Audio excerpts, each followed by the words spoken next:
Hey everyone, this is Dan the GM, and I'm bringing you episode 100 of What the Dice. This intro's a little different because I actually have the team with me to talk about it. Hi. Lies and scandals. Not here. So, want to thank you guys immensely. 100 episodes in, and that's not counting miscellaneous like secondary recording sessions, and this is like episode 100 like format done episodes. So I know that we've probably also done multiple extra recordings and all that crap, so I have no clue what we would actually be at. Numbers. Yeah, Math. numbers. Math. That's what you would be at. You would be at math. So this episode, for our listeners, and well, you guys already know the what's going on. It's a little bit of a long episode.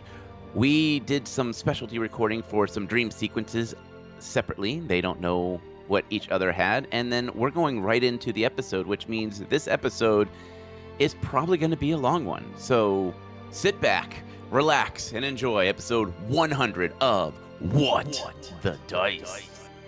I really want echoes on that. Dice, dice, dice. Yeah. Gotta do that. Yeah, why don't we have echoes? There will be. There will be. He'll make them echo. Now that I have been told what I'm going to do in post,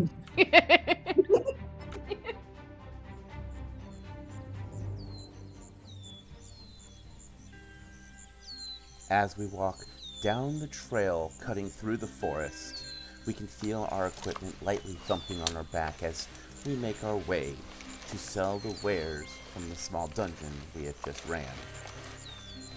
We see an odd sight as the storyteller is sitting off to the side of the road on a stump. Book in hand, he looks at us. Standing, he approaches, holding the book up.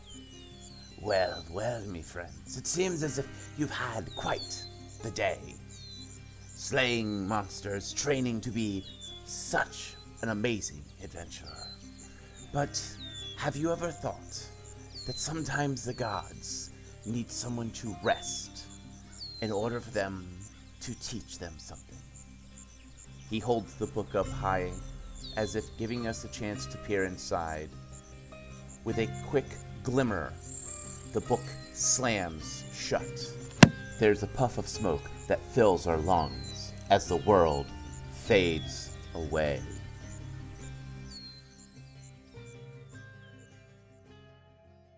In the last episode, you guys had a chance to sit down with the mayor and accepted a quest that is sort of below you. You guys will be doing a rat hunt.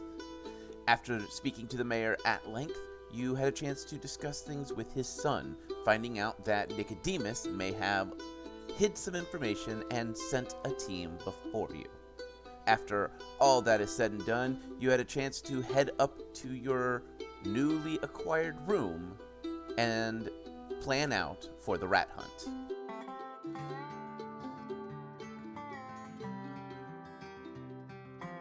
Okay, Defibula, so we're going to start with you. You have just laid down to take a nap. Sleep comes pretty quickly, between solving a murder mystery, running around Godsfell, chasing a guy who, not really chasing, but following a guy around who is kind of not all there, Oh, Mr. Solvent? Yes, Mr. Solvent.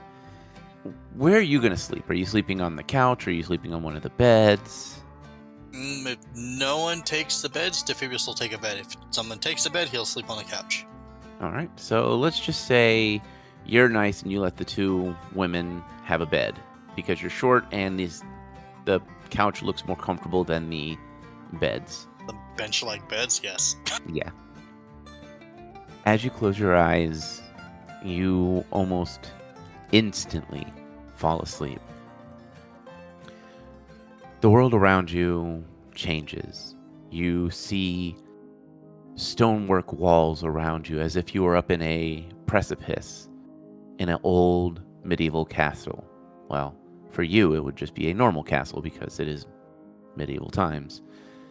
The air is stale and has a stench of, could be sulfur or maybe oil. It's hard to say, but it's got that very pungent, something that was used with explosives was up here.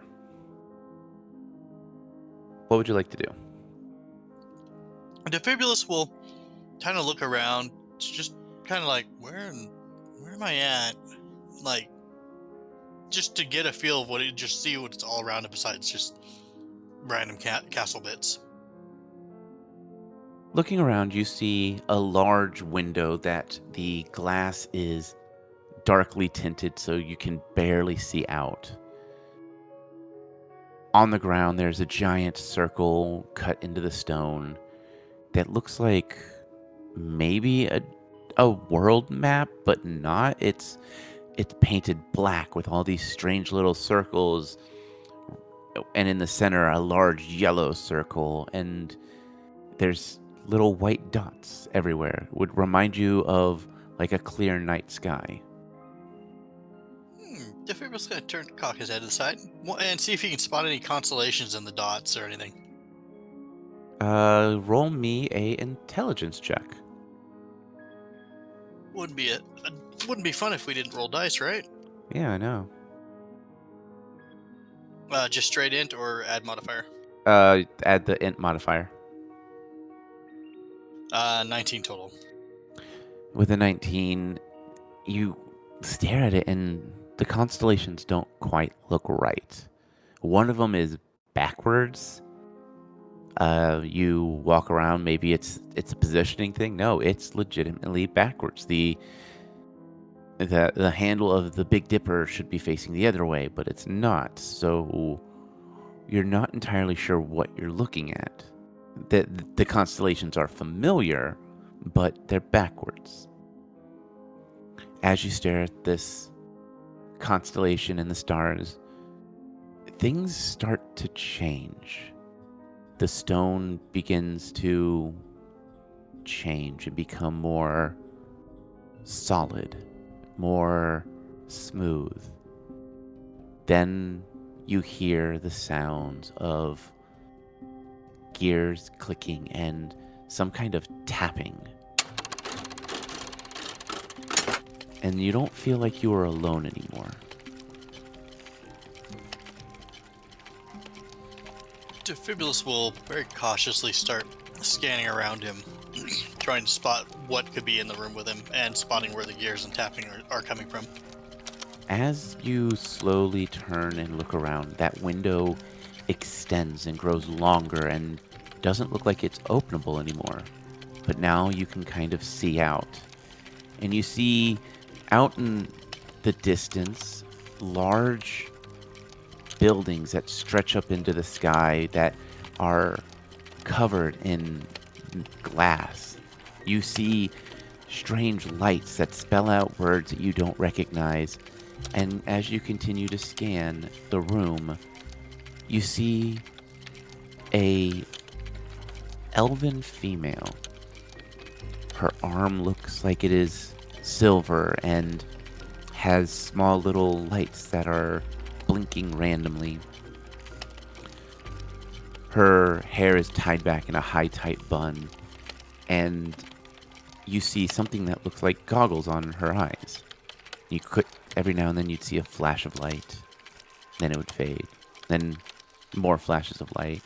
And then you would hear something that is very close to what you would know as a welder. Then it would stop. The strange elf slowly lifts the goggles over to her forehead. Sighing, she turns from this strange table and walks away. You see the dragon rifle in its perfect condition, but it looks a little different. The wooden handle and butt and stock that you know of is white and almost look like they're made of a single piece of metal. The worn barrel that you remember, this one is gleaming silver. You see a magazine sitting next to it that is very reminiscent of the magazine that you remember it taking. And the scope is nothing like you remember. It's a smooth black. The lens is tinted red. But this rifle doesn't look like it is complete. It looks like it is just kind of being set in place. What would you like to do? Excitedly, Defibulus is going to run up to it and take a look at it because that excites him. Okay. Are you going to try to touch it or anything? He's going to scan over it with his real close with his eyes before even touching it. It looks real. It doesn't look like the dragon rifle you know of. It doesn't look like the rifle stock that you have, at least in the material. But the shape is exactly the same. Kind of muttering to himself, he's like, "Oh, it looks just like mine, but shinier. Lots of shiny." He's gonna very cautiously poke the side of it. As your finger comes in contact with this strange, cool metal, everything in an instant just changes. The room is now encircled in glass, and all you see are stars. A large planet looms off into the distance. Its colors are red and purple and blue. And you see an old man, an elf, sitting down at a desk. In front of him, a strange screen, piece of glass, and you hear something that you just don't recognize. An argument or something. As your eyes return to the rifle, it's a little bit closer to what you remember. The stock is wooden. The scope still has the red lens, but looks a little bit more solid. The barrel worn down to get the shine off, but it's the dragon rifle, all right. But something doesn't look right. There are wires and strange tubes all attached all around it, and the tubes just seem to lead up a flight of stairs. Very confused. Defibulus is going to see if he can figure out what the tubes are connected to it for before following the tubes to a source. Roll a knowledge engineering. 29. With a 29, you can't determine what they attach to. It looks like the hoses are pumping some kind of fluid into the scope, and the strange wires seem to be sparking with electricity that are attached to the barrel. Then you have tubes and electrical pulses going onto the wooden butt. It makes no logical sense of what's going on. And where's this person that was facing this weird screen? They are sitting behind a large desk just to your left. It looks like the room has expanded. Excuse me, sir. They don't seem to respond. They seem to be yelling in some kind of language you don't understand, and to you would be a plane of glass. You don't see what they're yelling at. And the plane of glass seems to be just floating there. Defibulus will, kind of head on over to that desk and be like, hello, can you stop yelling at your box for a moment? Are you on the side of the old man or on the opposite side of him? Side of him. Roll me a perception check. Nat 20. With a natural 20, you look up at the screen and you see a dragon. A full-blown dragon. He is shimmering with this strange black and silver hue. He is clearly annoyed because you see licks of black flames coming from his mouth. I was going to say, are they yelling in Draconic? You don't recognize the language. Do you speak Draconic? Mm-hmm. You're catching every word or so. You're hearing sun and health and, blasphemy. You're only picking up Bits and pieces of a conversation. bits and pieces. It's almost like it's a newer variant of Draconic. Like he says something that doesn't translate well in your ear, and then as you put it together, it's the something about a bed of health. Like the words don't make sense, but they do if you had it in a different context. Defibrius will pause for a moment, cock his head to side, and say "excuse me" in Draconic, and see if he gets any type of response from these two. There's nothing. They're either completely a dream or a hallucination, or they don't even see you. Well, that's just rude. Well, time to follow the wires. As you follow up these metal stairs, you get up into a massive domed room. The wall panels, the bits of metal that are attaching to large hexagon panes of thick glass are all painted a stock white. The ground at your feet is a very, very clean white. You see strange boxes that have a little green line that's going up and down, up and down. You see a strange pump that is moving up and down slowly. And as your eyes slowly scan the room, you see a young dragon laying in some kind of bed. All these wires and diodes are attached to him. You see fluids coming out of his body into the tubes and then down the stairs to the gun. And it's just laying there looking up at the sky, looking up at the stars. It doesn't look like it's in pain. It just looks like it is maybe waiting for something. Hi. How are you? His eyes slowly move from the stars and seems to be looking not at you, but almost past you.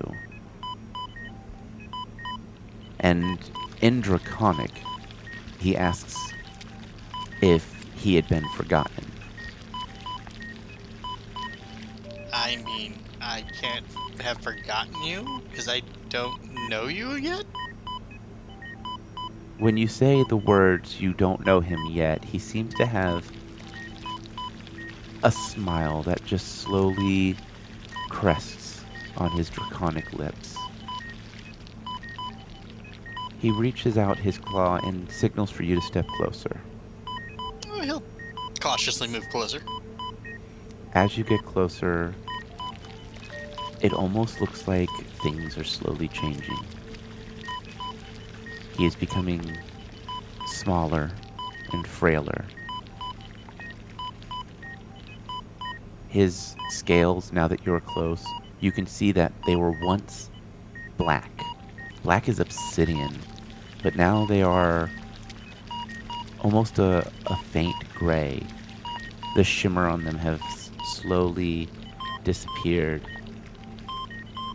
He places his large hand on your shoulder, which would be just about like a finger's width on your shoulders. And he lightly pats. He goes, in Draconic, "See what happened." and as his hand slowly slips off your shoulder, you hear that sound, just that solid tone. And then the world disappears from underneath your feet. And you drop what feels like a foot. And then you are sitting in your father and mother's lab. A strange black crate has been delivered. You watch as they pry it open with a crowbar, and there is the dragon rifle you remember. In sullen peace, your father and mother begin to talk about how rare this weapon is and give it the name the dragon rifle because it seems to have strange magical essence to it. Though your parents didn't have magic per se, they always had that knowledge of if a firearm had magic to it or had some kind of spell attached to it, they instinctually knew. Your father pulls it out, sets it down gingerly, and your father and mother begin talking about it.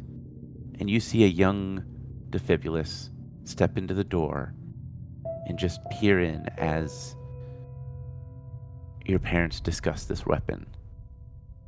Then your oldest brother, your favorite brother, pushes past you and begins to demand that the rifle be put in the will as his, that he deserves that it should be the eldest son's gift.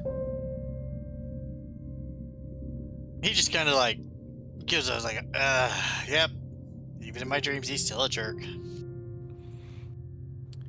As you stare at your younger, older brother, you can almost see licks of black flames coming off of his shoulders as he stares at the rifle. In a moment, things change again. It's a few years down the road. Based on what you see going on around you, it's only about a month or two before your mother and father's mysterious death. Your father and mother are talking to your grandfather, telling him, if you ever get this rifle, protect it with your life. Make sure no one gets a hold of it. I need a perception check. 32. With the 32, you watch in awe and you remember this scene vividly. In fact, as you look up, you see the younger you sitting between two balusters, kicking his feet, just watching. An area where your parents say it is the safest for you to watch when they work. Then your eyes slowly go to the dragon rifle. And you hear or almost feel as if the dragon rifle is sad and scared as your parents discuss and explain, how to take the rifle apart without destroying any pieces. Fast forward again. This time you're in your own body, seeing through first person as you are handing your grandfather the rifle and the manual, asking him to keep it safe from your brother. What did you say to him at that day? If I remember correctly, Defibulus told him that mom, dad, his middle brother, and sister are gone, and that his older brother had killed them, and to hold on to the gun, that once things calmed down, that he'd come back for it, and never make sure that his brother just could not get a hold of it. And as you say those words, you're almost watch as your body leaves. You hear you get onto a carriage and the carriage pulls off. The grandfather sets the rifle down and begins to slowly disassemble it. Placing it in small packages, he brings in different people and sends it on its way. As he is wrapping up the stock, the wall behind him just blows away as your brother comes stepping in.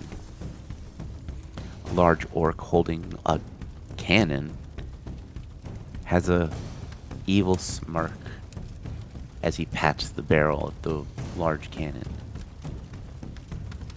The conversation seems to be in reverse or in some kind of tonality that you just can't understand. And you see the grandfather fight, weapons drawn, his guards trying to help, and your brother eventually gets the stock of the rifle. Not before putting a bullet in the chest of your grandfather. Now, as a skilled gunner, you would know that shot would have missed the heart and maybe pierced a lung. But your grandfather lays unmoving, eyes wide, unbreathing, as the brother just laughs and exits.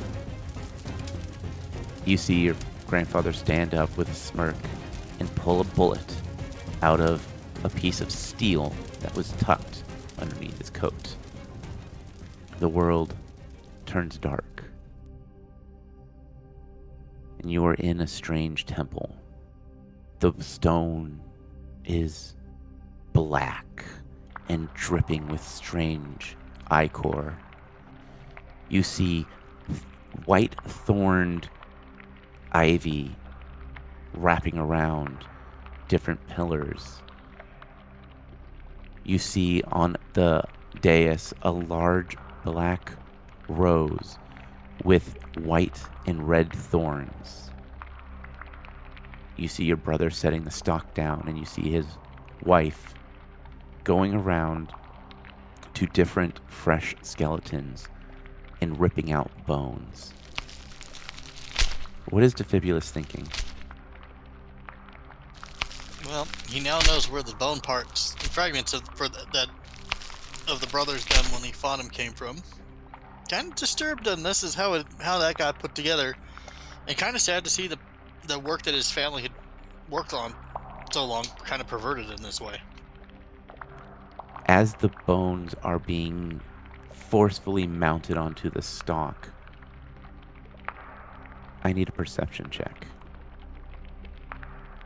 27.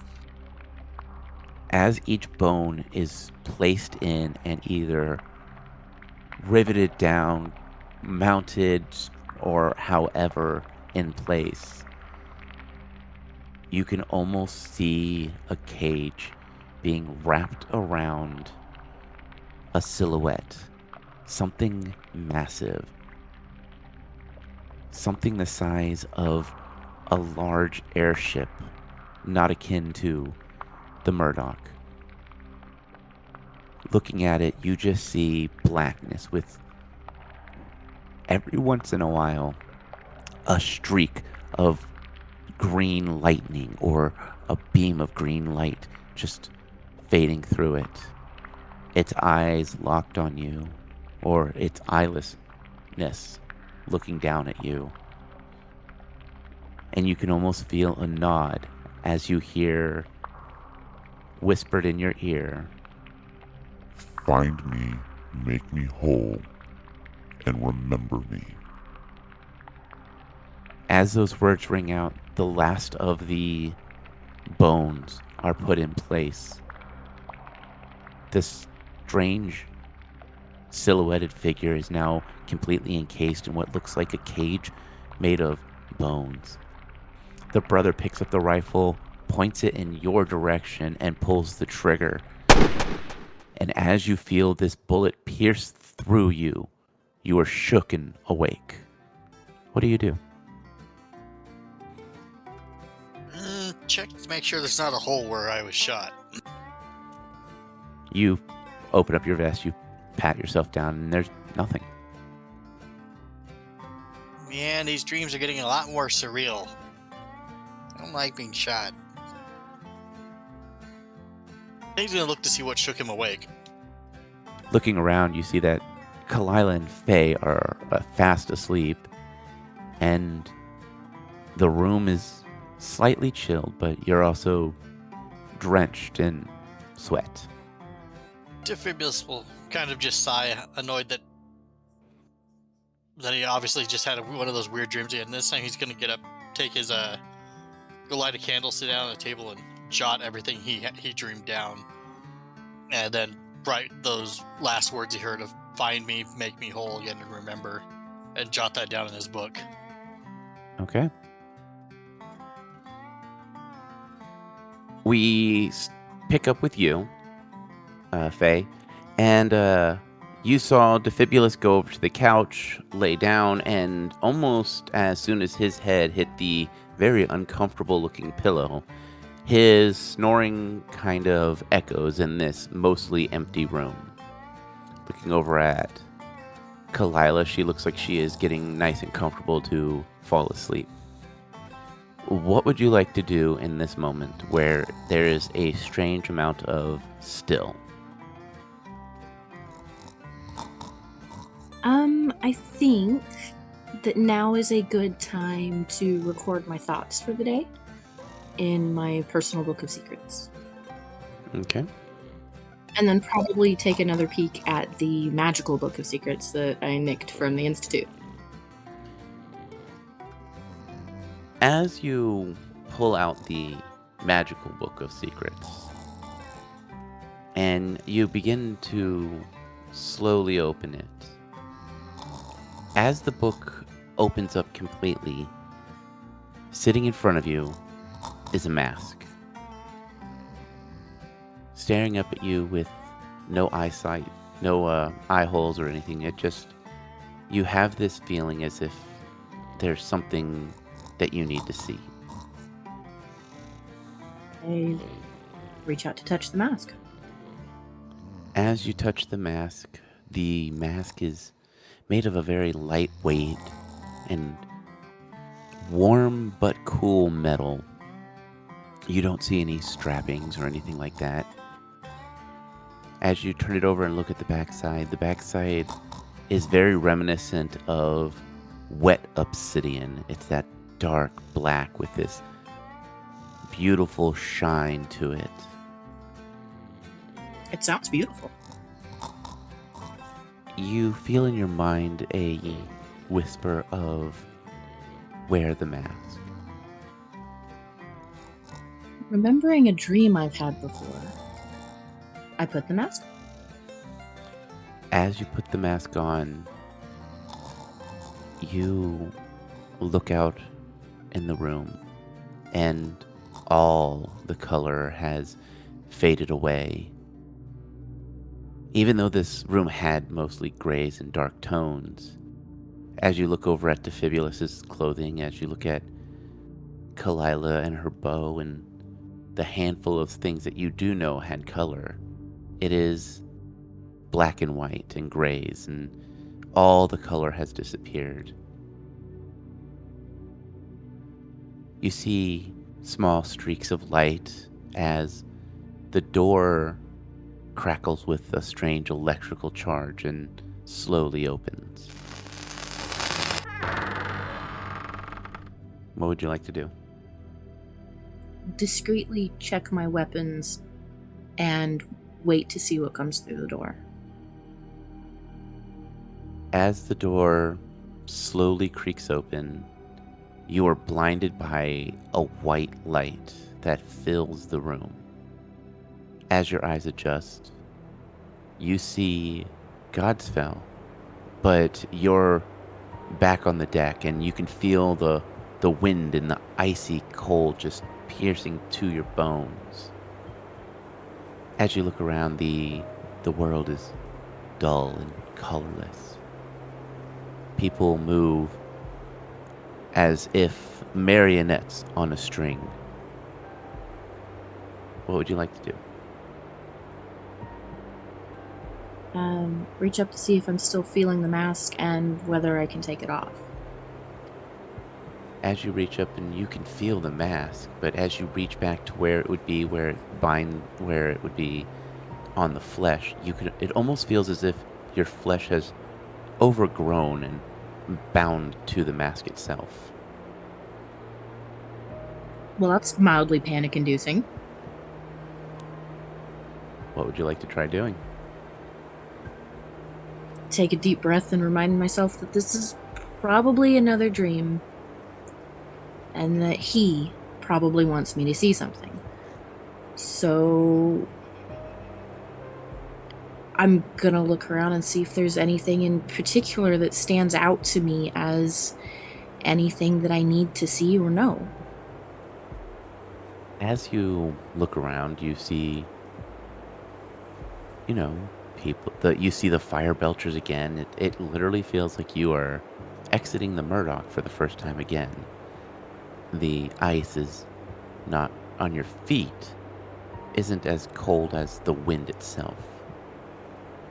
As you move closer to the dock, or to the entrance of the dock, can I get a perception check? 25. With a 25, as you get close to one of the guards that you remember stopping you, you actually see this is a marionette. A well-constructed marionette, but as you follow the string lines up, they disappear into the cloud line. Looking closer, his mouth moves up and down like an actual marionette. The joints are all his limbs are just loose joints, and you can see the strings get pulled taut and move his arms up and down, and his mouth moves, but no words come out, just the clack of wood.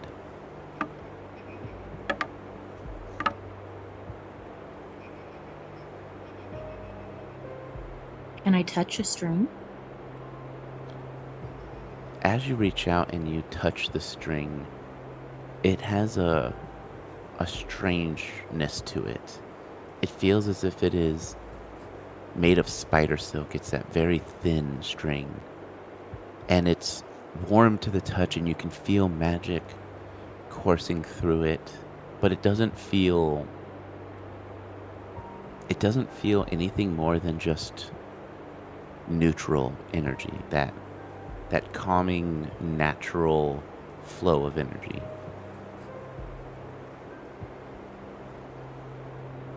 Well, that's a different sensation. Faye's never had much to do with magic at all, and now she can feel it. Would you like to push in deeper to Godspell, or is there anything else you want to do here in the cold region? No, I hate the cold. Let's go inside, please. As you slowly walk inside, everything changes. You're in the holy city, and again, everyone looks like marionette puppets. The strings for each person has a different glint. People that serve other gods of the darker tones. Their strings have more of a gray to black. Any paladins you see there, any paladins of the good gods and goddesses, their strings sparkle with that gold and white and blue. And then you see the neutral, which just kind of pulses just that natural color, a white to faded gray. People are walking through, and there's still no color. Give me a perception check. Dirty 20. With a dirty 20, as you're walking through the hall, or the walkways of the holy city, you feel something brush past you, and you see a small child, no more than 8, run past you, giggling, and cuts down a corner. His footsteps that he left seem to glow with color. What color? Just more of it's more of a green color, something like more natural, like the look of fresh grown grass, that beautiful, bright, vibrant green. I'm gonna follow. As you follow him, you ran between huts and homes and shops and cutting between people, and they seem to just, almost like a marionette being held, just sway as you pass them. Cutting down a final corner, you see the young boy sitting in an alleyway, hands behind his back, and rolling from his heel to his toe and then back, looking up at you with this strangely innocent smile. Does the kid look like a marionette? No, he looks like a normal child, giving you that like innocent big toothed grin that only a mischievous young child could give. Yeah, I've got a few of those. What would you like to do? Ask if he was waiting for me. He gives a slight giggle and goes, "And why would I be waiting for you? What makes you so special? Just because you steal things?" I look for information. Information is free. Not all information is free. Sometimes you gotta pay for it. But some people just take books without asking. Do you want it back then? It's not mine. It's father's. His father.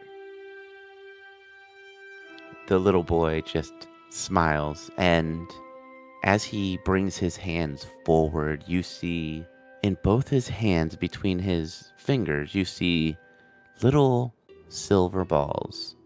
Any assassin or rogue worth their grain of salt would quickly identify them as smoke pellets.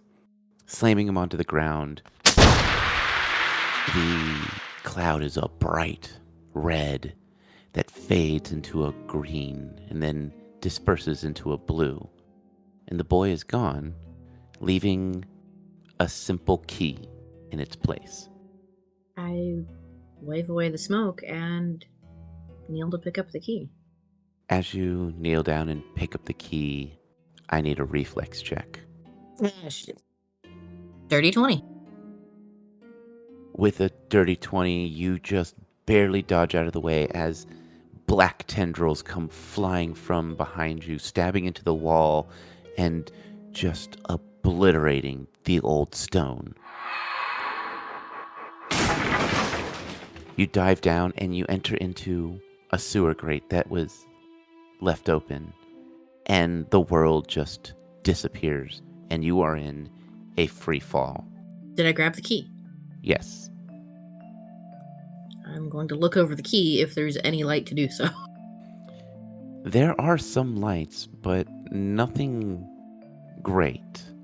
Using your fingers, you're able to tell it's a kind of a skeleton key. A key that can open many locks. And as you feel it, the hand part, that would be where your fingers would run over it or it would connect to a keychain, feels like it is an image of an open book. As you fall, it feels like an eternity that you just plummet in this darkness until you stop. You don't hit ground, it just feels as if you stop moving. And all around you, you hear the murmur of what can only be explained as just the murmurs of scholars studying and whispering and sharing secrets and knowledge, as all of a sudden it gets quiet. And there is a glint in front of you. A mask. A large mask looking down at you. Well, well. Faye, it seems you have done much in my name. Hello, sir. The mask slowly moves around you. Sneaking around, solving murders, using your connections to acquire that which is missing. Keeping all the dirty little secrets of the world locked away, as one should. The mask moves around again. I am sure you know who I am and what I am here to do. It seems as if you have curried my favor, and being a simple rogue, to suit you as well as it once did. Do you agree? I've always been fine with my station in life. But have you? Have you not wished that there was more? Sure, everyone has daydreams. Yes, but there's others that could do more. People who want power and want something more to it, to understand who they worship and to worship them fully. You know of those who call me the Father Skin Saw, the Reaper of Reputations, the Grey Master, Black Fingers, all of this and more. The mask shifts, and as it moves around, the murmurs around slowly fade away, and you feel as if it is just you and this unseen body. You have joined a small group, one of godlessness and one of a friend. Now, we are all gods and we all fight, but you have found more about what is actually going on. A forgotten god forgetting its place, choosing to disrupt the natural flow. You and them are our little secret, something we have been working on for a millennia. We tire of what we see and we believe it is time for a change. But my question is, how far are you willing to go to ensure secrets stay secret or get lost? Some secrets go to the grave. But what if the grave cannot contain it? What then? How do you remove something from the irremovable? Only human. You can almost feel as if there's a wily smile that goes across this unseen face. Before you, a small, short sword appears.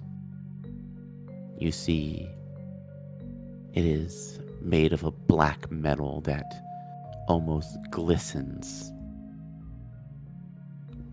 The sharpened edge seems to have a hue of green. And there's a stench that is familiar but unsettling. Faye, what would you like to do? Sir, am I to be your hand and wield this weapon? He smiles and goes, If you are willing to pick up the blade in my name and help remove this secret that has decided to make itself known, yes, I am offering you a chance to step away from being a simple scholar and rogue and learn the path of my clerics. You will have access to more power that I will grant unto you. But you must be careful. Though those in your party can be trusted, not all that you see can be. This god that must have slipped from the grave. They are not all that they seem.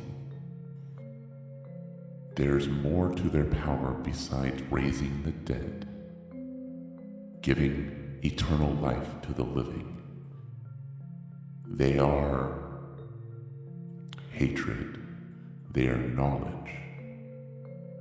They are greed in the most sickest of ways. This god steps on the toes of other gods, and at the same time stands by the gods. There will be a time that a choice must be made, and if the wrong choice is made, something that we have put in place and has taken a millennia to do will become unraveled, and the tapestries of fate will continue to be astrayed. If you wish to take on this task in my name, take the blade. That paladin's gonna be awfully mad when he comes back. Alright, I reach out and I take the blade in a backhanded grip. As your hands touch the blade, I need a Constitution saving throw. 27. As you grip the blade, a giant black scorpion tail strikes down on your hand. You can feel the poison inject into you. Do you release the sword? No, I grip it tighter. As you grip it tighter, the blade slowly fades away, and you can feel this poison coursing through your veins as you are jarred awakened, and you are laying on your back. The books have been neatly tucked away in their pack, and you feel magic coursing through your soul. On top of that, every time you glance at your nails, you see a slight hue of green. On top of your regular damage, you will cause 1d3 poison damage that bypasses DR. So now that you are awake and you hear Defibulus' snoring, is there anything you want to do? Not still wearing the mask. Nope. It's not time to get up yet. Nope. You've probably got a couple hours before time to get up. You can opt to go back to bed, or you can opt to just sit and stare at the roof. I think I'm going to actually not write that down and roll over and go back to sleep. Except that snoring is kind of loud, so I'm going to nudge Defibulus to roll over first. Well, he is on the couch, so you would probably have to actually get up and nudge him and then go back to bed. Worth it if it makes him snore softer. As you nudge him, he rolls over and you hear that. And he just fades off sleeping. No wonder that paladin was so grumpy. Couldn't sleep. Kalila, we now move on to you. You watch as Defibulus takes the couch, lays down, and almost instantly falls asleep and starts to snore. Faye is sitting cross-legged on the bed as she is scribbling away in her book. As you lay down on this semi-comfortable cot bed thing, you find yourself drifting off rather quickly. As you fall asleep, you start to feel the sensation of grass on your fur and the sounds of summer bugs in the evening.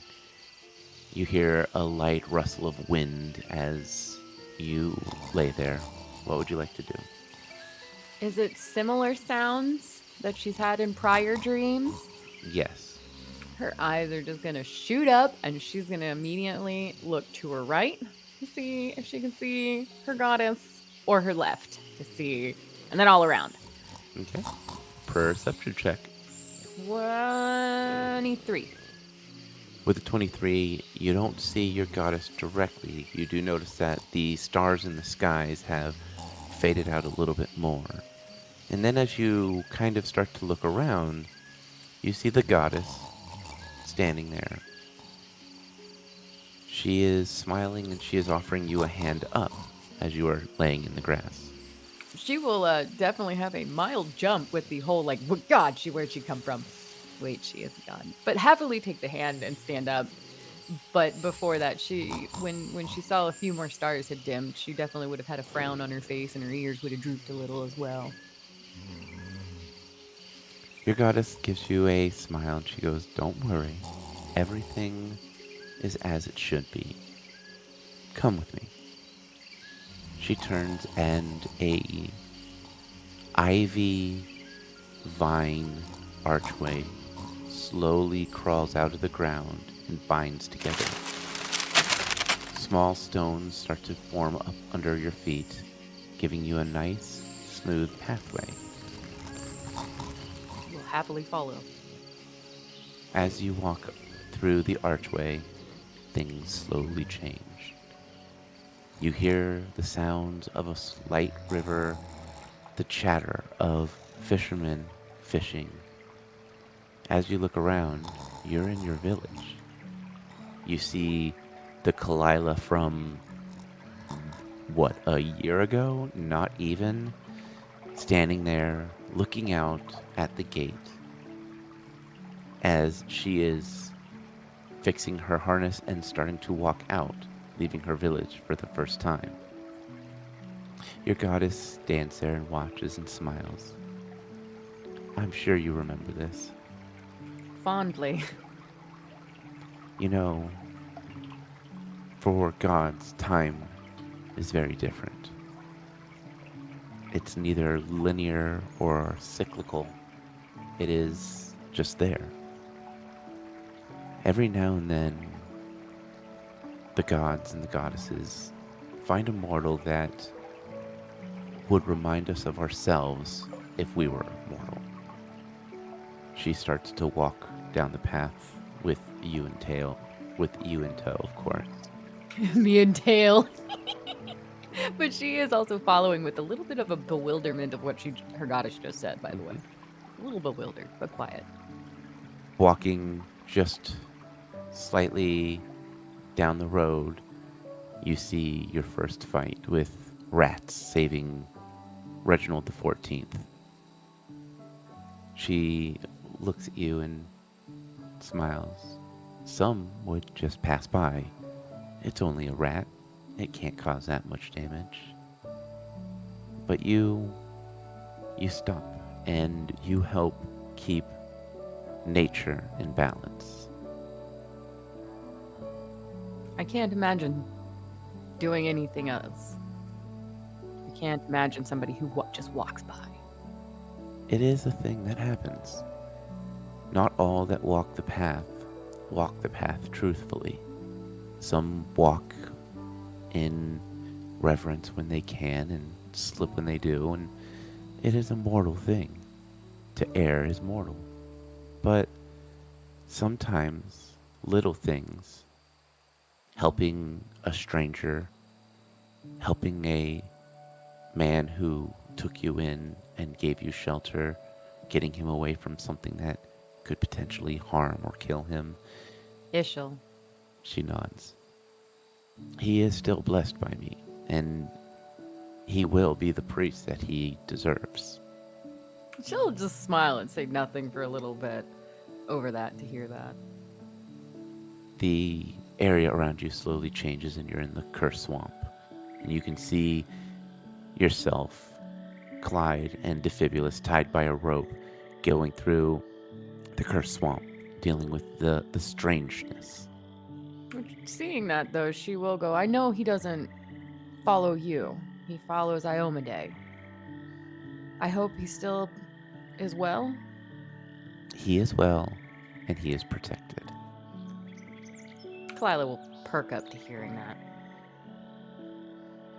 She waves her hand out. She goes, "For a young cat leaving her village for the first time, you did not have it the easiest. You dove headfirst into a problem of the gods, and without realizing it, set things into motion that, once in motion, cannot stop.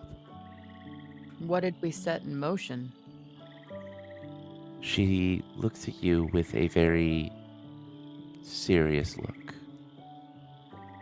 The gods have had an issue with something that had been forgotten. And when one section appeared, the other section appeared, and we feared that that would so. We welcome one side but not the other, but they are two sides of the same coin. Sounds like the bone god. She gives a slight nod. Sometimes she stops. Kneeling down, she picks up a caterpillar. Holding it up, she goes, caterpillars, to become a butterfly, must literally change what they are. They disappear, they disintegrate, and they are born anew. Sometimes, for things to be put in order, they must be scattered to the winds. Some of the gods and I feared that this forgotten god would reappear. So we put things into motion. It has taken us what feels like a millennia before things lined up just right. The world changes, and you're on that mountainside with Argaroth the Roggaroth and watching you and Defibulus sneak around. You hunt and fight like a hunter. You think on your feet, and you make friends with the strangest of people. A paladin, a heathen, and a spy. A heathen and a spy? Well, what else would you call a mortal who believes in no god? Well, coming from a goddess, I guess that makes sense. I don't use the term heathen as I am mad or upset. But as what they are. Right. A non-believer. Yes. And a spy. Defibulus has a path.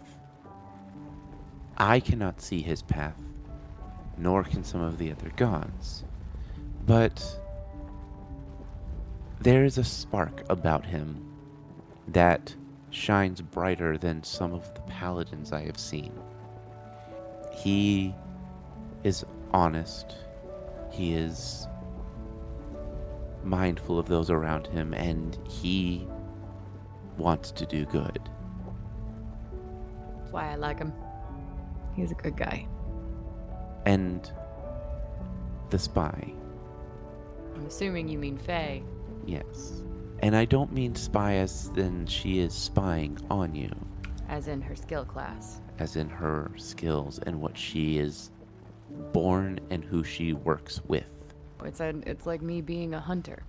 Right. It is what she is. Yes. And her god guides her path. And him and I have an agreement. We needed someone that no one would expect to help. Someone who has spent their lives hiding in the shadows. Sometimes, as a good hunter knows, hunting in the shadows is the best way. Sometimes to defeat evil, you have to understand evil. Yes. To hunt the bear, you must know the bear. Yes. She seems good-hearted. And from our last time we spoke, said you had friends in darker places. Yes. I took it as a sign to accept her, not judge her. If you're friends with her god, she can be friends with mine. She nods. The scene changes, and you're aboard Murdoch, and you're watching the murder play out and watching Lady Katana sneak up, slipping the silk around the captain's neck, planting her foot, and just tightening and tightening. Why was this so relevant? Everything else has made sense in its crazy scheme of whatever's going on for you. This made no sense. She smiles and walks over to a crate and sits down on it, watching the scene play out as it just kind of jumps ahead in random tangents, watching the team enter and go, come and go, until the final conversation. She looks at you and goes, "This was never part of our plan. This was a seed of chaos, something that just happened." There's still an aspect to life even the gods can't control. Right. And it gave me a chance to watch and study you and your friends to see how far you are willing to take something to ensure that your mission is a success. You could have let the guards deal with this, and it could have ended up the same, or it could have ended up entirely different. The young orc may not have won the bet. He may have lost the bet and lost everything. It's one of those things that many of the gods don't like about mortals. The free will aspect. I and several others enjoy it. It's like watching the ocean. You cannot control the waves, and the more you try, the more it fights against you. Mortals in their own right are chaotic, and it makes the world beautiful. Yes, there is evil and there is hate, but it helps let the beauty shine that much more. Should just nod to it. She slowly stands off the crate, and the world fades away, and you are back in that field, listening to the summer bugs chirp and listening to the wind rustle in the leaves. I don't have more knowledge to give you. I just want to show you you are still on the path. You have taken steps to do everything you believe I want you to do. And sometimes being told you are doing what needs to be done helps.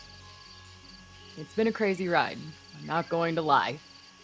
Kind of nice to know that following those butterflies out of my village was the correct move. She extends her hand back towards the archway. Look back at your path. Look back at her path. Give me a perception check. Hold on, I'm mathing. Mm-hmm. 32?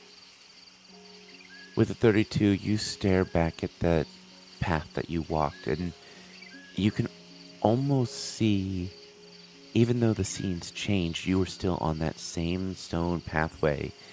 And as you look back, you see that there were off routes you could have taken.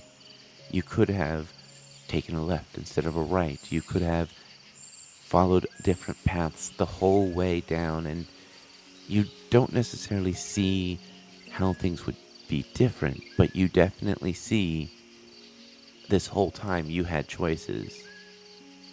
Yes, there was a primary path that was inlaid in smooth stone, but you could take paths of stone that was just slightly rougher, or cut through grass that was tall.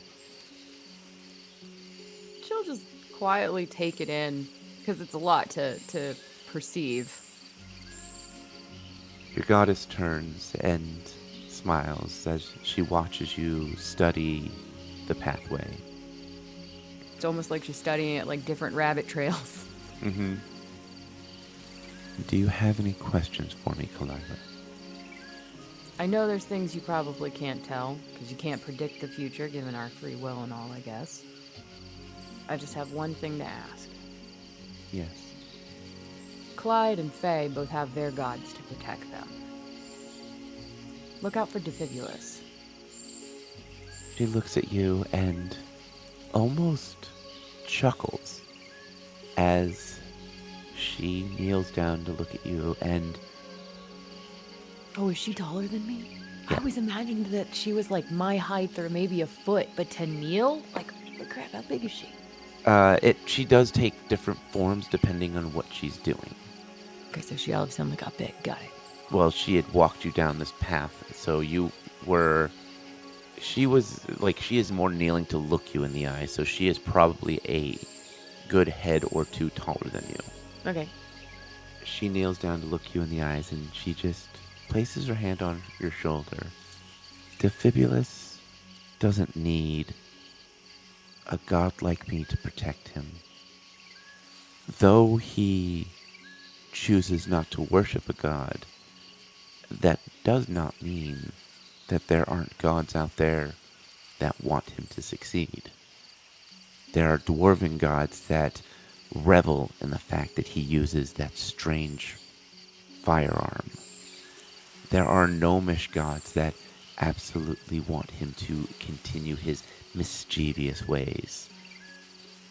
There are even gods of the shadows that want him to improve that ingenuity that he was born with.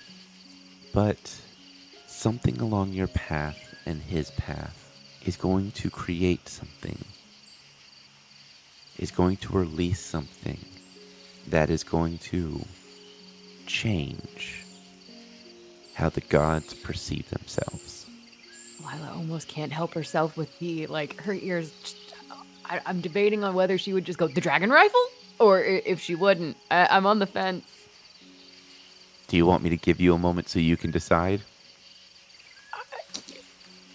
She's still a young, innocent cat. She'll just go, the dragon rifle? Ears perk up, tail sway for a second. The goddess smiles and slowly stands, patting your shoulder twice. You must rest, for you have a hunt tomorrow. She'll just give a playful sigh and nod. Like, okay, you're not gonna answer me. She smiles and she just gives him dawn. She goes, "It will all make sense in the end." Isn't that how it always works? Of course.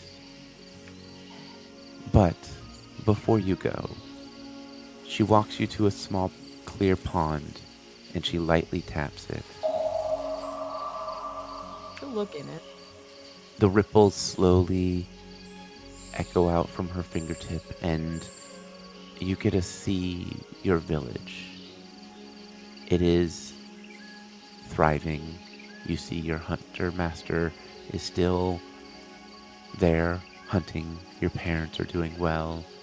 The village itself seems to be being protected by an unseen force. You're looking out for the village for me. Of course. She'll just smile and nod.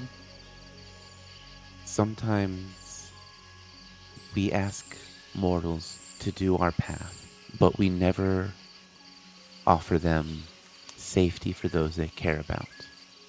I want to show you that this isn't a reward. This isn't something that I am giving you as a trophy for doing your job or doing the path. I asked you to trust me, and you've done so. And I wanted to reward that trust in protecting something very precious to you. She'll just smile. And for a little while, have a moment of silence. And she goes, I don't know how to thank you for that. There is no need for thanks.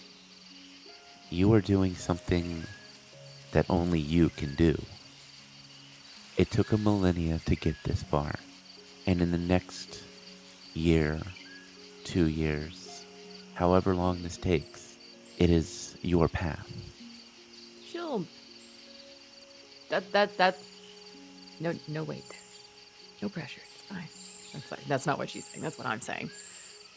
She will nod, but she goes, "You haven't led me astray yet, and you've done nothing to betray my trust. I'll continue to follow you, in whatever path you need me to go down. I don't want this bone god to survive." She nods, and she walks you over to where you had woken up. And she pats your shoulder lightly and says, "Well, I appreciate all that you have done and all that you will do. I will do what I can to protect your village. And if it ever comes to a time when you need off this path because it is too hard, find one of my temples and summon me. I do not ever think that will be the case, but I want you to always remember you have free will."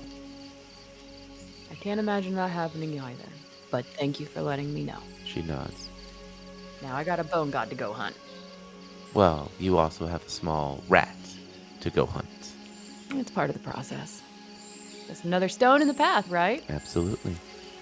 And as you lay down in that soft grass, the world slowly returns to normal.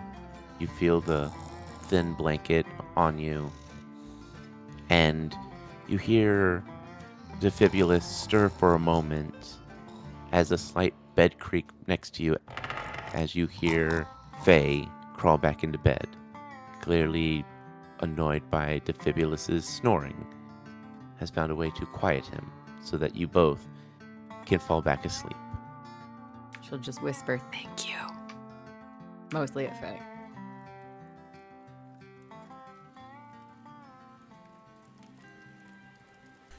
We wake up with the warmth of a fire on our face, and we shake our head just ever so slightly. A little bit of dust comes out of our hair as we look around.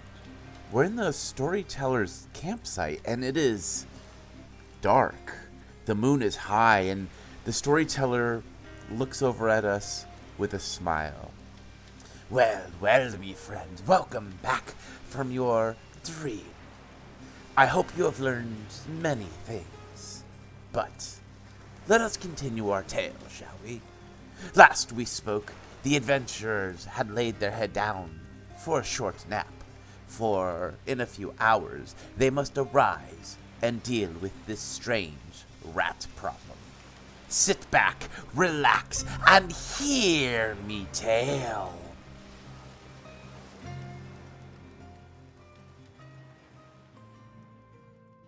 As it gets that time for you guys to wake up, you naturally stir, knowing that you were only taking a short nap, so that you can be prepared for the rat hunt that you have planned for this eve.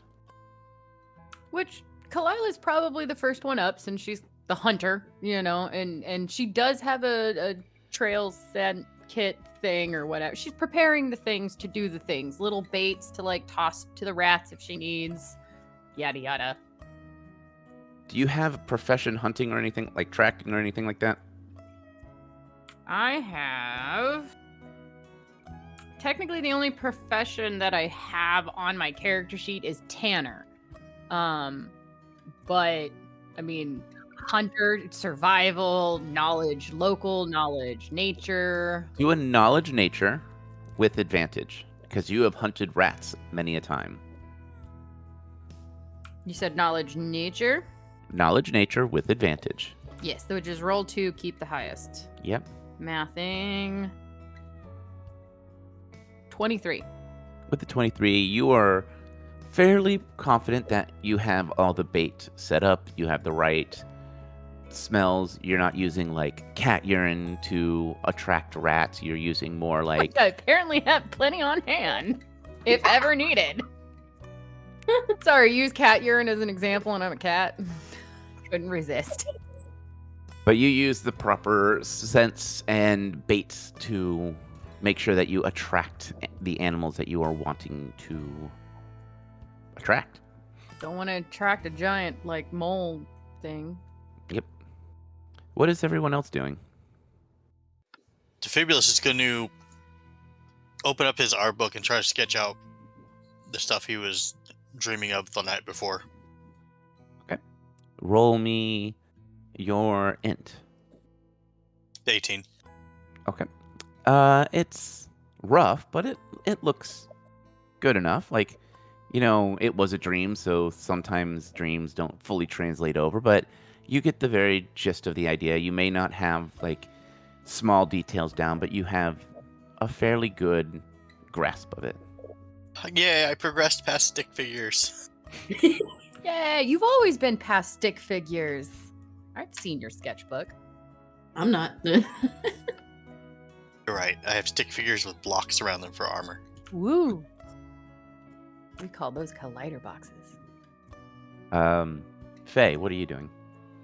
After staring at my nails for a minute, I'm going to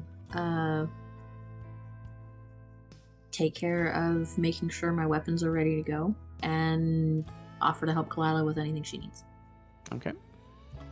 So as you take, 30 to 45 minutes to prep your equipment and bags and whatnot and things of needed nature,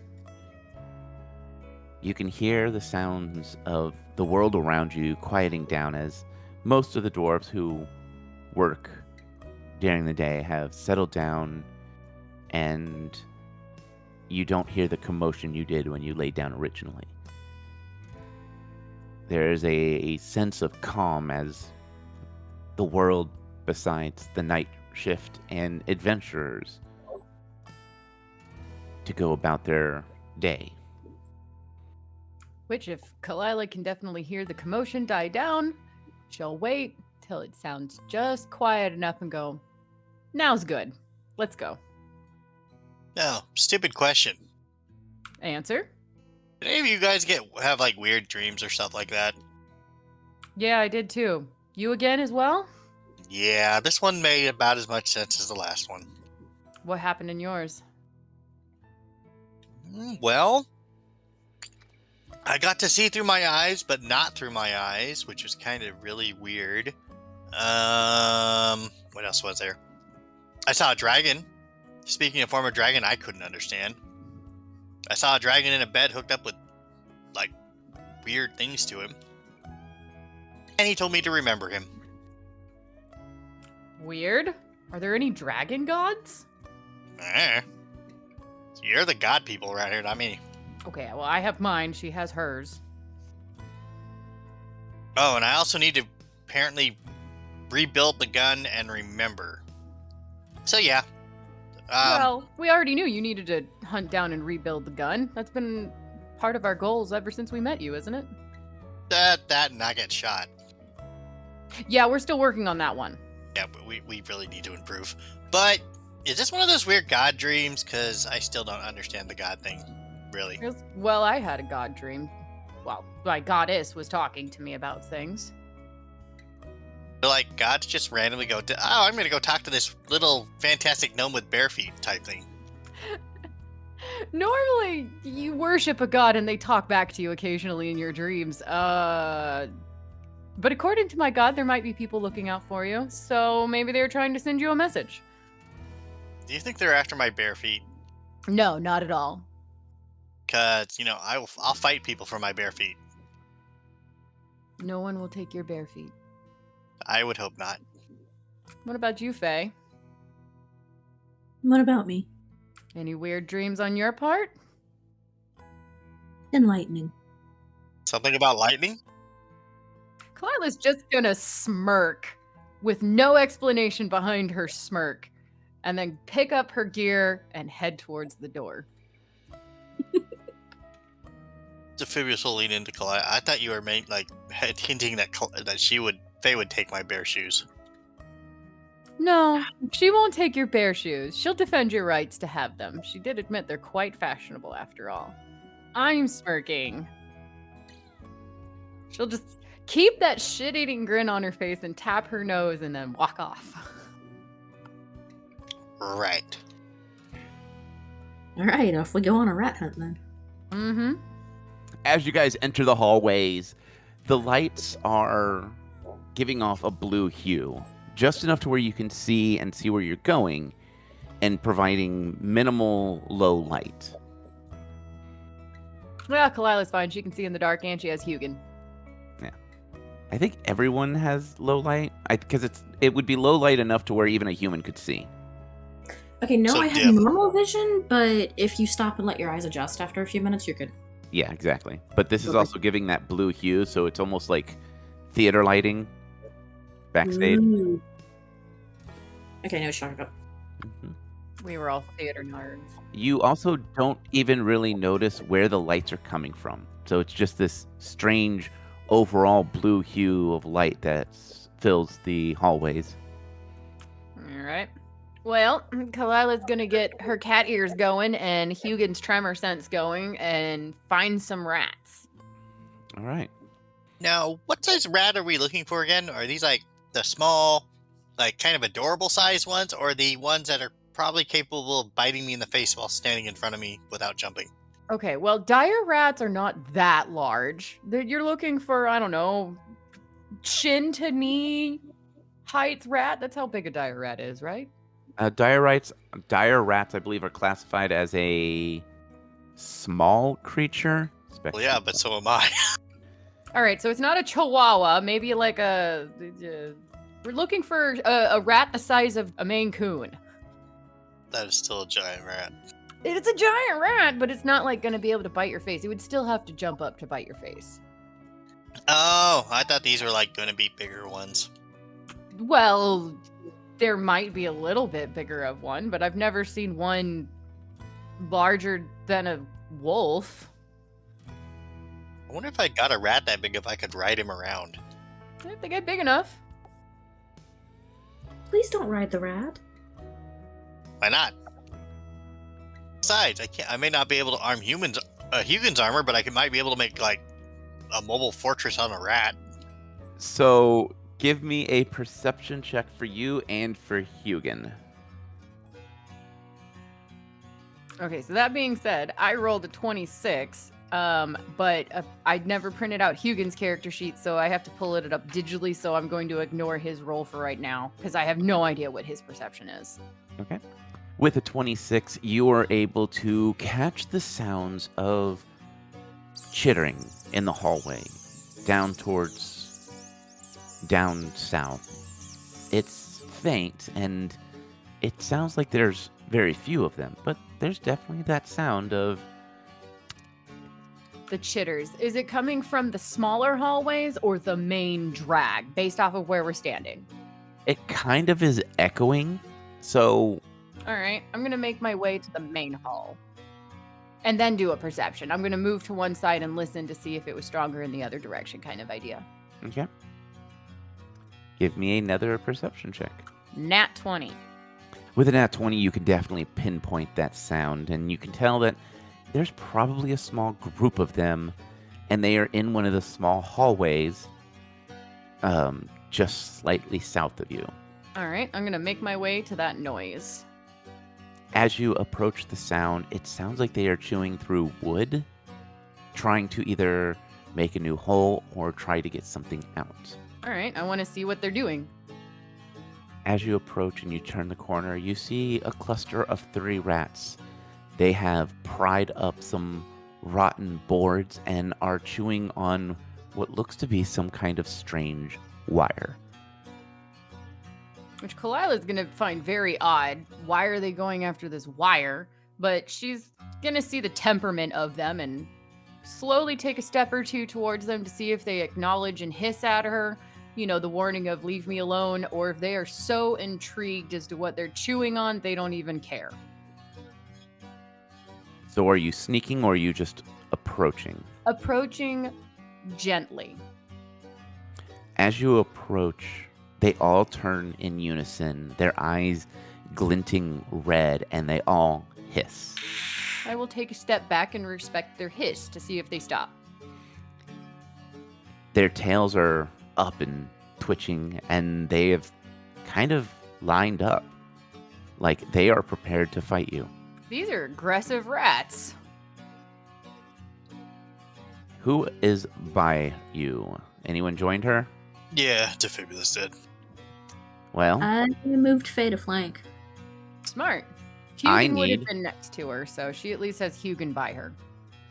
I need initials. Woo! You know, I give you guys flack for not having your dice ready. Guess what I don't have? Wah, wah. Ah, now the rubber band is on the other claw. Sorry, I've been waiting to use that one. I have a 17. 22. 18. And rolling. Hugin's just going to go on my turn with me because it gets too complicated otherwise. Which, are these rats particularly aggressive for rats? Or are they right up there with the normal temperament of a dire rat? Kind of in between. Okay, so they might be a little aggressive. They either really like what they're chewing for, or they're aggressive. Or you surprise them and they are just the... Well, we'll see if they back down, but probably not. Poke him with a stick. Defibulous. You are staring down some dire rats. Nothing you haven't seen before. It's kind of a common adventurer trope of having to kill dire rats for your first level. In fact, that was the first thing she ever killed on her beginning of her quest. I think mine was a bandit. Yeah, he threw one at me during my session 0. Yeah, you did have a dire rat in a session 0 as well. Wait a minute, you guys got dire rats and I got bandits? What the hell? It's probably because of your boomstick. Boomstick. Defibulous. What would you like to do? Well, yes, I guess now I get to test out this new rifle. Oh boy. That's gonna be fun echoing through these hallways. Go right ahead. Will do. You're gonna wake everybody up. Oh well. We were hired by the mayor to do this. Whatever. Was it the mayor that hired us? The important person in charge. I don't know. Any particular rat look like he's leading this pack? They're rats. They all look the same to you. I could tell, but are you saying that aloud or are you guessing in your head? Yeah, kind of more of a loud. He's like, who's in charge of this group? I rolled a 19 on dice. Which rat's the leader? Oh my god. Do I have to math? These look like they're rats. They really don't have a leader. They are just out scrounging. None of them. All right, I'll just pick one and shoot it. Yep. He'll shoot the one right in the middle of the pack. Okay. How far are we away from the rats, are we? Like within 30 feet or less? Yeah. 32. That is a hit. Which ammo are you using? The cartridge stuff. Let me rephrase this. Are you using wild shot? No, not in an enclosed hallway after what happened last time. Lila might kill him. I know I asked the gods to look after you, but I'm gonna murder you for that. You know what we need to do is we both need to find a narrow hallway and then like wild shot at something way at the end of the hallway. That'll be fun. Yeah, miss me with that. Full 16 points of damage. All right. One of them just explodes in viscera. The other two kind of glance at each other. One of them grabs some of the meat from the rat that was killed and starts to chew on it. The other rat stares at Defibulous and then just stares, like hatred in its eyes. Oh god, I just started the rat uprisings. Faye, you're round. Well, this is unusual for rats. Shouldn't they be running? This is very weird for even a dire rat, but they could potentially really want what they're going for, and I don't know what that is until we kill them. Well, I exploded one. Quite well, too. Alright. Faye has a handful of throwing daggers, so I'm gonna go ahead and throw one of those. All right, roll. And I need to find their stupid dirty 20. That is a hit. 6 damage. It is still alive, and it has a dagger sticking out of it. Its eyes slowly turn towards you and just hisses. Kalila, you're around. One's dead, one's wounded, other one's still standing. Mm-hmm. And chewing on a piece of meat. What kind of meat is it chewing on? Its dead partner. Oh, okay. Fair. Well, I'll take my bow and aim at it. I get 2 attacks, right? If I need it. Yes. Yeah. And you can split for, I think it's a minus... -2 on hit? Or I might be thinking Shadowrun. Yeah, that typically is normally a -2 for multiple targets versus one target. But I'm gonna can I hold one shot back just to see? I don't want to like call 2 for the same thing. Like You could split the shots. I mean, you know that dire rats are pretty weak compared to most. right. All right, I'll take one and aim at one and aim at another. All right. Give me roll for each. 30 on the first one, 24 for the second one. Both of those are hits. First rat takes, I was just using a regular arrow, by the way. I was not wasting any of my good ones. Mm-hmm. 15 points of damage. All right, that one is dead. And the other damage? Rolling 12 points of damage. It is also dead. All right, and there was only the 3, right? That you saw, yep.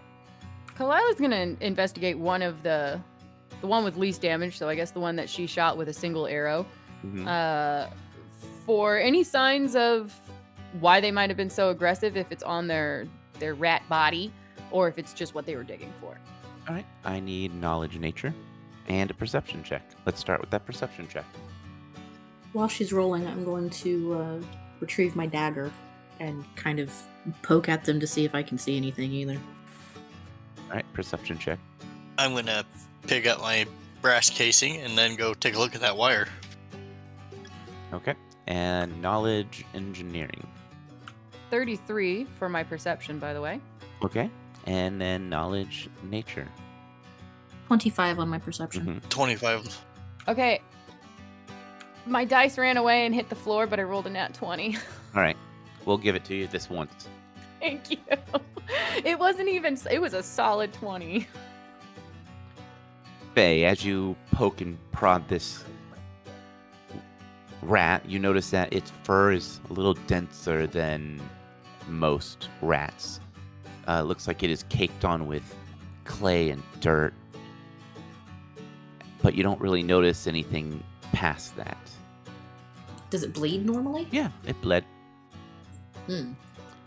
Kalila, as you inspect the dire rat with the arrow sticking out of it, you notice that there is a green foam dripping from its lips, and its hide is covered in scar marks that look like they have been stitched back with some kind of small, thin metal threading. The fur is a little different than most dire rats. It feels more like a quill, like a porcupine quill, rather than traditional rat fur. Defibulous, with your roll, you were looking at that wire carefully, and you see that it's no wire you've ever seen. It looks like it is wrapped in some kind of hard but flexible material, and inside, what you would expect possibly metal or something like that, there are thin pieces of what feel like glass that pulse red, green, and blue light very slowly. Just to confirm, you said that the rat was stitched up with thin metal wire? Yes, like it had scars, like a... Someone mended this rat. Yeah. She goes, guys, someone mended this rat. This rat was wounded and someone stitched it up like you would a wound with a weird metal string, and she's taking her claw to it to test its, I don't know, durability, how well it snaps. You are able to lift the rat up about a foot before your claw snips through the thin metal, and the rat plops to the ground with a wet thud. It has a lot of weight. The string, it can bear a lot of weight. Yeah, I see that. These aren't normal rats. No, they should have run off when we walked up. Also, I'm not as familiar with poisons. Is anybody familiar with poisons? She'll point with a claw without touching the green foam on the rat's mouth, too, going, this isn't normal for a dire rat, is it? Unless I'm wrong. Tell me if I'm wrong. Phoebus will take a look. You have knowledge nature. I do. I'm rolling for that. I just didn't know. I'm assuming that was me talking. On Yeah, this no, assumption. you're good. Dire rats do not foam at the mouth regularly. Okay, nor do they foam green. Right. All right, my knowledge Okay. nature granted me a 25. I'm gonna go with 25. Final answer. Okay, so I'm just gonna cast Detect Poison. That's smart. I don't think I have that. Faye, with detect poison, you do not detect poison, but something doesn't feel right.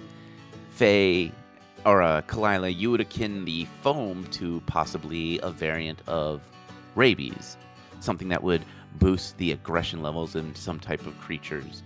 But this green foam that drips from its lips, rabies usually produces a white foam. This doesn't look natural, but it could also be something that's in their diet. Okay, so there's no poison. I can also, believe it or not, I also have diagnosed disease. Okay. Give it a shot. Could it also be that maybe they're drinking the same water that the dwarves drink? I mean, they get that green stuff in their water. You know, that's a very good point. I didn't remember that. That's possible. Alright, well, let's see if it is rabies or if it's something else. Violet will wait.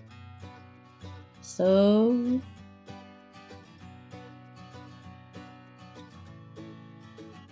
Okay, it's not even a touch spell. It's just close. Yep. 30-foot range. Okay. So, cast. What do I find? As you cast it, in your mind, you kind of run through everything, and there's that guiding light of what you're looking for, and it's not a disease. It looks like it might be a side effect of some kind of drug. Something that amplifies the aggression levels and strength and agility, but makes the creature that ingests it overly aggressive and more willing to stand its ground. So it almost removes the flight part of the fight or flight. Oh, they've just been hit with pure adrenaline, haven't they? Sounds like it. Okay. So now that I know this, I'm going to share it with everybody. Somebody's meddling with the dire rats around here. Well, we are supposed to eradicate all of them.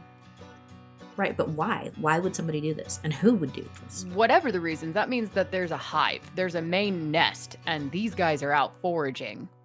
So we need to find some of these tunnels, see where they lead, and follow them down. I would also suggest if we come across any of the maintenance people, asking them what that conduit there is. Because they seem pretty intent on chewing into that, and I can't identify what that does or what it is. I was going to ask you what you found. Kalila's going to at least look to see what's there for visual reference for the future, so she can say if she's seen it again in the future. Same, and take note of the location so we can send a repair crew to it. Okay.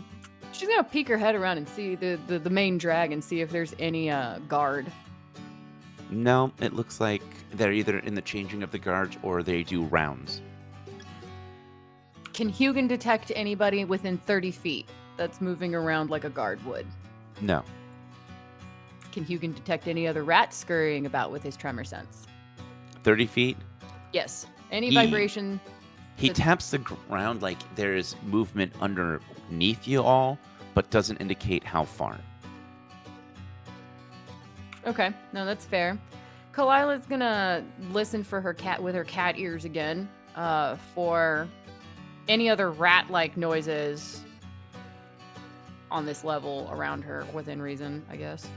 Well, as you listen to the winds around you, you hear that's all we have for this episode. The end of the episode. It was coming. I knew that was coming. I was like, you hear? That's all we have. Clever. Thank you. Well. It seems as if the adventurers can't even get a simple rat hunt without some strange, mysterious force mucking about with nature. Green foam from the mouth and metal threads stitching them together. What will the adventurers do besides hunt down and eradicate the strange rats? What other mysteries does these metal walls of this strange place known as Godsfell hold? Well, my friends, that is another tale for another time.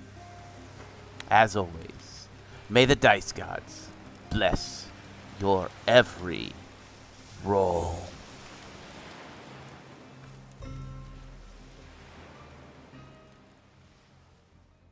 We here at What the Dice would like to thank Paizo for creating Pathfinder, Epidemic Sound for our music, as well as Sirenscape for our sound effects. If you would like to reach out to us, you can do so on Facebook at What the Dice Pod, Twitter at What the Dice Pod, and of course email whatthedicepod@gmail.com. And if you liked our little adventure, please share us with your friends and rate and review us.